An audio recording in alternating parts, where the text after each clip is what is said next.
नमस्कार, हिमाचल समाचार में आपका स्वागत है। आज के मुख्य समाचार। हिमाचल प्रदेश मंत्रिमंडल के निर्णय।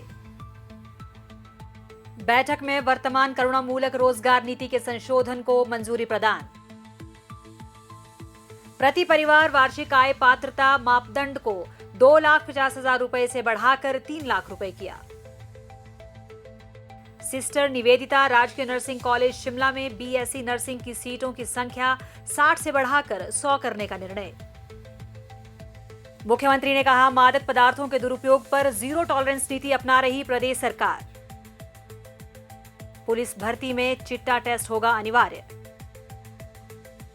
हर जिले में खुलेंगे नशा मुक्ति केंद्र, 14 करोड़ 95 लाख रुपए की योजना मंजूर। मुख्यमंत्री राहत कोष में अंशदान। और अब समाचार विस्तार से। मुख्यमंत्री ठाकुर सुखविंदर सिंह सुक्खू की अध्यक्षता में आज शिमला में प्रदेश मंत्रिमंडल की बैठक में वर्तमान करुणामूलक रोजगार नीति के संशोधन को मंजूरी प्रदान की गई। संशोधित नीति के अनुसार प्रति परिवार वार्षिक आय पात्रता मापदंड को 2,50,000 रुपए से बढ़ाकर 3 लाख रुपए किया गया है। करुणामूलक आधार पर नियुक्ति के लिए अब 45 वर्ष से कम आयु की विधवाओं और अभिभावक विहीन आवेदकों के साथ साथ अपने कर्तव्यों के निर्वहन के दौरान जान गंवाने वाले सरकारी कर्मचारियों के आश्रितों को प्राथमिकता प्रदान की जाएगी।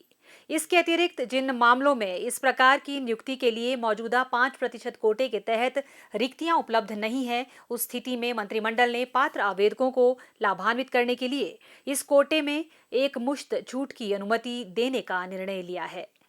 बैठक में सिस्टर निवेदिता राजकीय नर्सिंग कॉलेज शिमला में बीएससी नर्सिंग की सीटों की संख्या 60 से बढ़ाकर 100 करने का निर्णय लिया गया। इसके अतिरिक्त कांगड़ा के डॉक्टर राजेंद्र प्रसाद राजकीय चिकित्सा महाविद्यालय टांडा में वार्षिक रूप से 60 सीटों की क्षमता वाले नए बीएससी नर्सिंग कॉलेज की स्थापना को मंजूरी दी गई। इसके सुचारू संचालन के लिए विभिन्न श्रेणियों के 27 पद सृजित कर भरने को भी मंजूरी प्रदान की गई। मंत्रिमंडल ने दुकानों और व्यावसायिक प्रतिष्ठानों में लैंगिक समानता प्रदान करने के लिए महिला कर्मियों को शाम 7 बजे से सुबह 7 बजे तक नाइट शिफ्ट में काम करने की अनुमति देने का निर्णय लिया। ऐसे प्रतिष्ठानों में कार्यरत प्रत्येक महिला कर्मी को मातृत्व लाभ अधिनियम 1961 के प्रावधानों के तहत मातृत्व लाभ प्रदान करने का भी निर्णय लिया गया। मंत्रिमंडल ने नालागढ़ में 300 एकड़ भूमि पर मेडिकल डिवाइस पार्क के निर्माण के लिए उद्योग मंत्री श्री हर्षवर्धन चौहान की अध्यक्षता में एक मंत्रिमंडलीय उप समिति के गठन को भी स्वीकृति प्रदान की।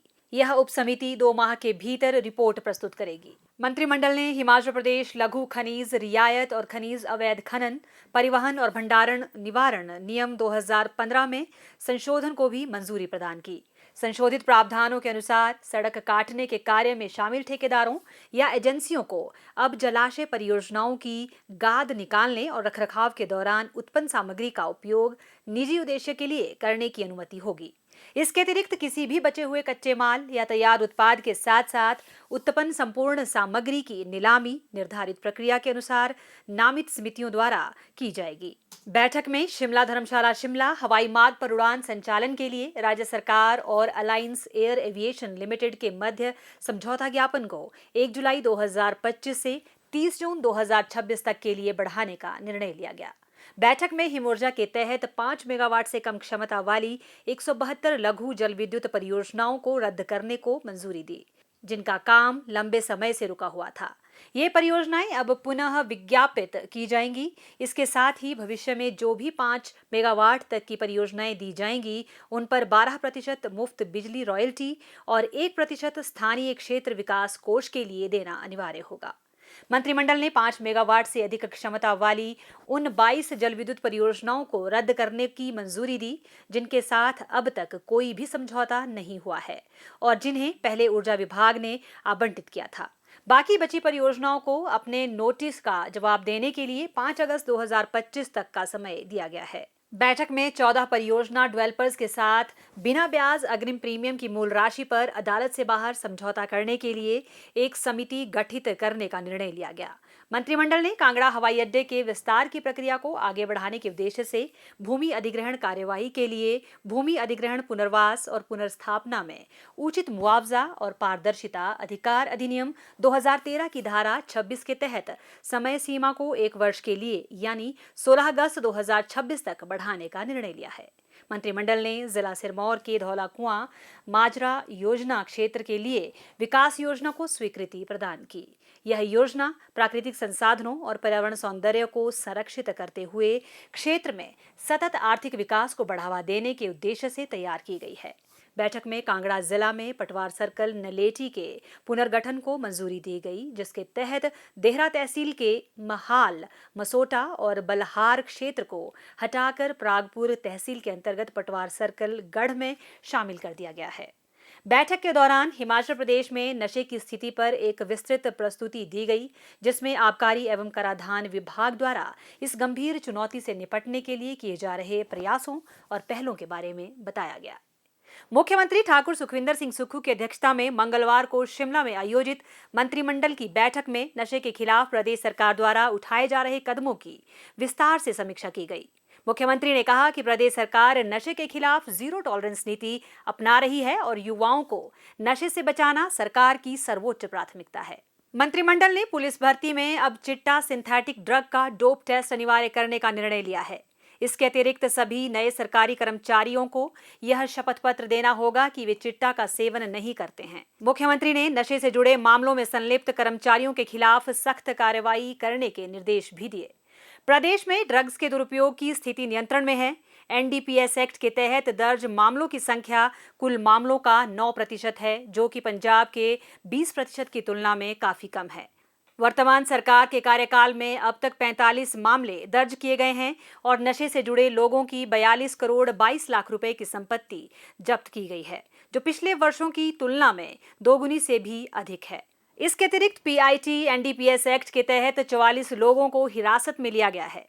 मुख्यमंत्री ने स्वास्थ्य विभाग को नशा मुक्ति के लिए प्रशिक्षण, जागरूकता, इलाज, परामर्श और पुनर्वास आदि गतिविधियों को और सशक्त बनाने के निर्देश दिए हैं। वर्तमान में कुल्लू, हमीरपुर, नूरपुर और ऊना में पुनर्वास केंद्र संचालित किए जा रहे हैं। अब सभी जिला मुख्यालयों में ऐसे केंद्र स्थापित करने के लिए सामाजिक न्याय एवं अधिकारिता विभाग की राज्य कार्य योजना के तहत 14 करोड़ 95 लाख रुपए की परियोजना शुरू की जा रही है। महिला मंडलों, युवक मंडलों, पंचायती राज संस्थाओं, नागरिक समाज संगठनों और शिक्षा विभाग को भी नशे के खिलाफ जन जागरूकता अभियान में सक्रिय रूप से शामिल करने के निर्देश दिए गए हैं। सीमावर्ती क्षेत्रों में नियमित रूप से निगरानी बढ़ाने पर भी बल दिया गया है, ताकि अन्य राज्यों से नशे की तस्करी पर रोक लगाई जा सके। मुख्यमंत्री ठाकुर सुखविंदर सिंह सुक्खू को आज शिमला में तकनीकी शिक्षा मंत्री श्री राजेश धर्माणी ने मुख्यमंत्री राहत कोष के लिए 48,100 रुपए के चेक भेंट किए। यह चेक जिला बिलासपुर के इंद्रदेव शर्मा, कमला देवी, कृति चंद्र धीमान, किरण बाला और सेऊ कृषि सेवा सहकारी सभा समिति देलग घुमारवी के प्रधान एवं सचिव की ओर से भेंट किए गए।